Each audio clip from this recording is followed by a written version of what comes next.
Okay. Yeah. Okay. So file synchronization between Linux system and PyHEP with YARsync. So in data analysis, we have software and we have data. And with software, we have a definite leader of programs, which is Git, and there are also some other ones. But for data, we have many things like rsync, and so on, like Dropbox. Yeah, and there is no one leader. And I was thinking about this problem, and I had to write my own thing, and I coded yet another Rsync. And when we think about Git, it is for changing our text files. And that's why we should invent something for unchanged files, just to be different, for data files. And I should precise that this is not for system administrators, but for users. So it's not about 10 terabytes of data and all that for some human repositories. So what we want to have several copies of data. We want to work offline, to be flexible, to be independent of the server. We want our data not to be lost, because one time my colleague said, okay, my laptop is broken, so my last 3.5 months of work are lost. So we don't want this to happen. And also on our server, some of data was also lost. So it can be problematic. So it's better to have several copies of data. But then when we have several copies, it's good when they're in one state. That's why I don't need to think whether I'm here on my local and I have this file, or I'm somewhere else and I don't have this file. So that's why we have a repository and unification, but it's already not backup, because for backup you try to keep it separate, not to unify. That's some difference. So what do we want to make with files in a repository? We add files, we remove files, and we rename files. And we optimize our repository more and more in this way. Okay, we can, on our server, we can make a directory with our data and move some files into the directory. And we can just get all this data from the server with rsync, for example. But then we may have problem with the renames. Okay, sometime later, we modify some our repository on the server, we move files to a new folder, and then rsync, it can have problems because it may download all the files again, which we don't want. We call it not efficient. So with renames, it's not very good, but we still use it as our backend because it's like very used and tested.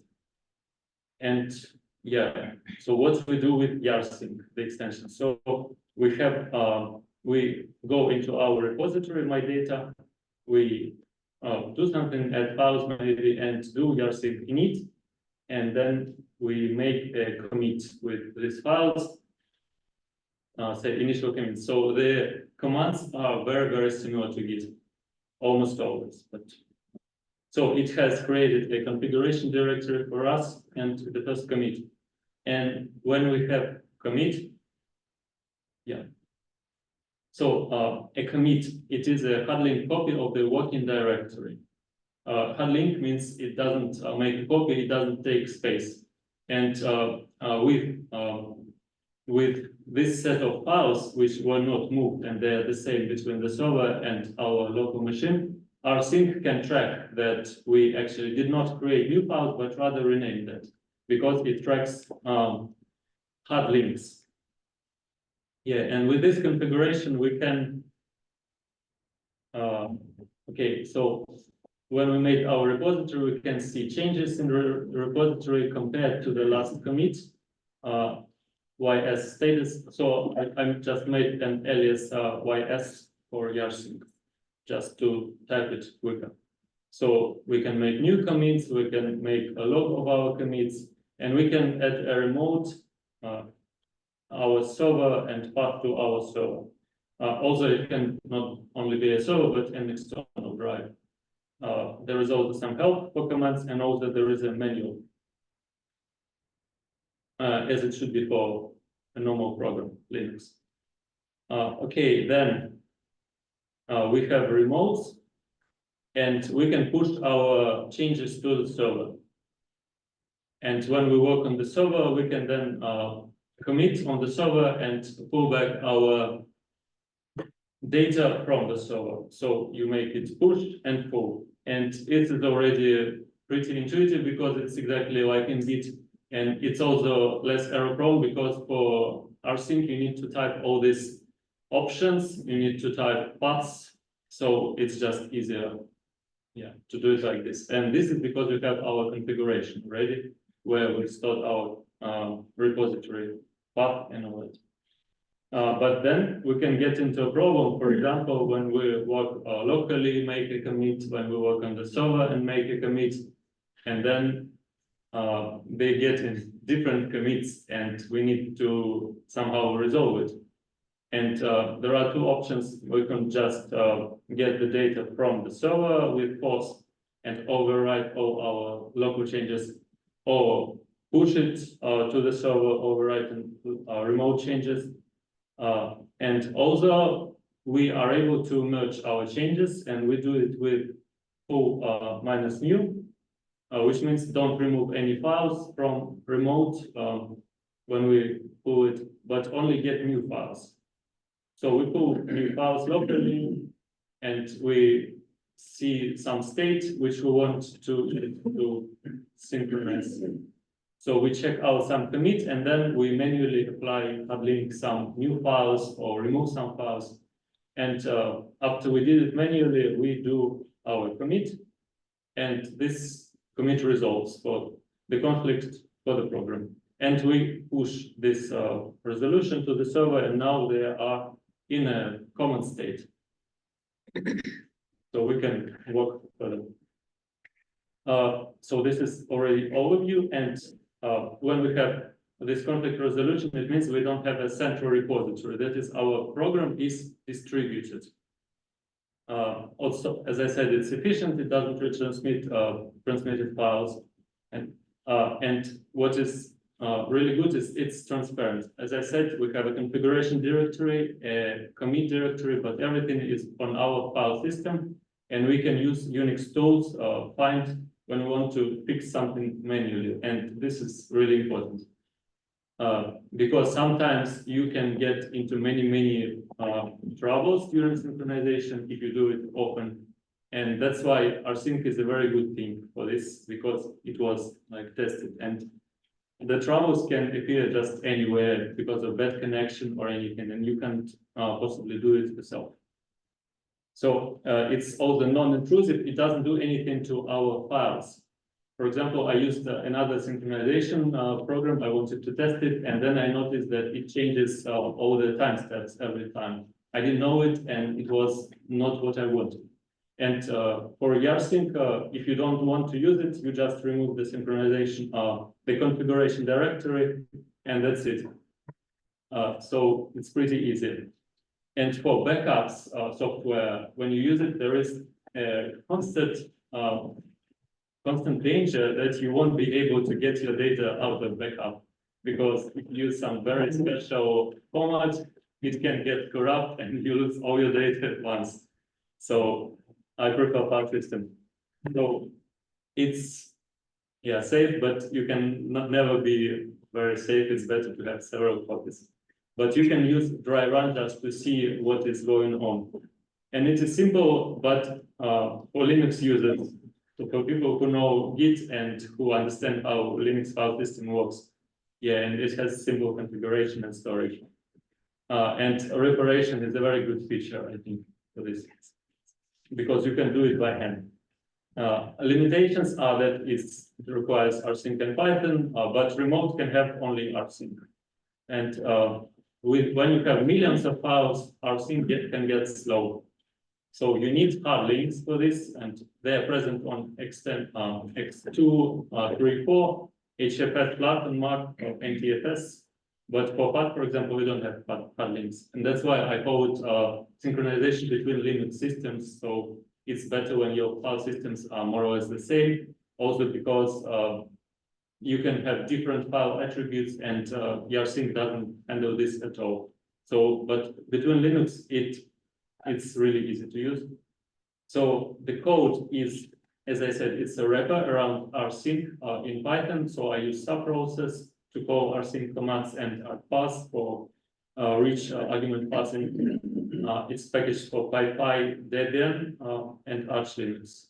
So, and you can install it from Ubuntu, for example. So it has 33 stars and listed on Arch Wiki, documented, and 80% of coverage tested.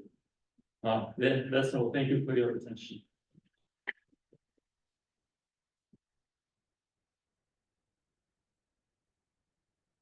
Thank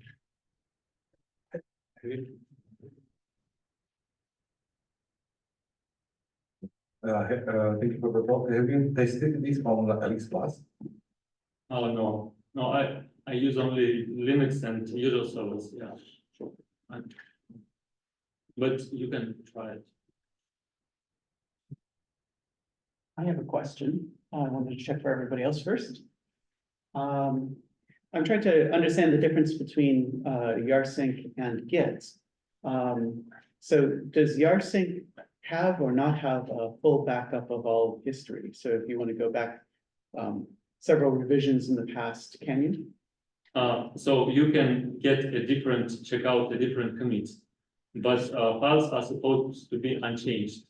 And if your new, if you work and you overwrite a new file, all hard links will be overwritten. That's why it's supposed like repository, but not file changes. But for file changes, you can simply copy to a new version and it will stay. So it's not like a deal breaker. Okay. No, I was asking that because without that difference, it would be Git. So with Git, it's much more complicated. Yeah, and that's why what I wanted not to do. And also, you can get a problem if you have many versions of a file, your repository can get very large, which. Right. As you said before, this is more for data files, whereas Git is for code. Yeah. Did I see someone's hand over here? Are there any others? Yeah.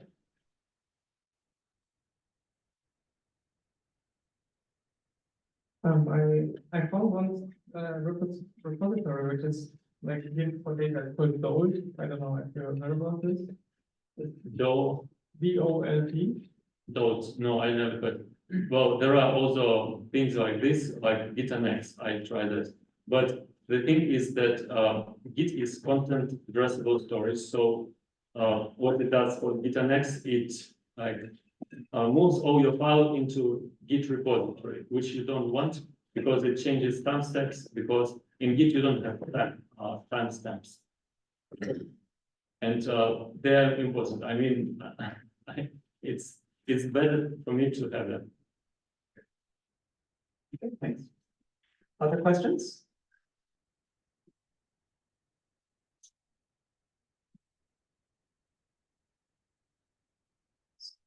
So looking at the code, it seems from PyPI, it seems that it's pure Python. I don't know compiled extensions, so that is nice and makes it easy to distribute. But since you've already distributed packaged it also for multiple Linux distributions, have you also considered packaging it for Conda Forge? So I work on Arch Linux. And I put it to Arch Linux and PyPI, and some other guy put it to Debian. And if there are developers of other repositories, yeah, they're welcome to do that. Because it's, I mean, you have this source code, and I don't know, I can't think about every repository. I don't want to focus on that. Oh, it was you said Conda Forge, not a Linux distribution. And Yeah. when you said that, that's a good idea because this pure Python package requires rsync to exist. Yeah. And that rsync might be a Conda Forge package, so you could make it an explicit dependency. Yeah, and so then like you could use any Conda distribution or Pixie to just say install YARsync, and it will then also install. And if you define rsync as a run requirements, what you would need to do to get it to pass tests in Conda Forge anyway, then it would install everything. So you could get, so anyone could get it across basically any operating system with a single command. Yeah, Yeah, including ones that don't have rsync by default. Yeah, I also just kind of think it's good in general to try and get in the habit of putting packages that we have on, that we as a scientific community have on PyPI, on Conda Forge, even if it's a pure Python package, because as kind of a, you know, a bit of a service, because Conda Forge requires that any dependency of a project also be on Conda Forge. So even if you think, oh, my tool is really simple and it's just pure Python, so anyone can get it from PyPI, if you have it on Conda Forge, then people can build off of your tool to have their tools be on Conda Forge. Yeah, volunteers are welcome. At the moment, yeah, thank you. Okay. Other questions? All right, now let's think again. Thank you.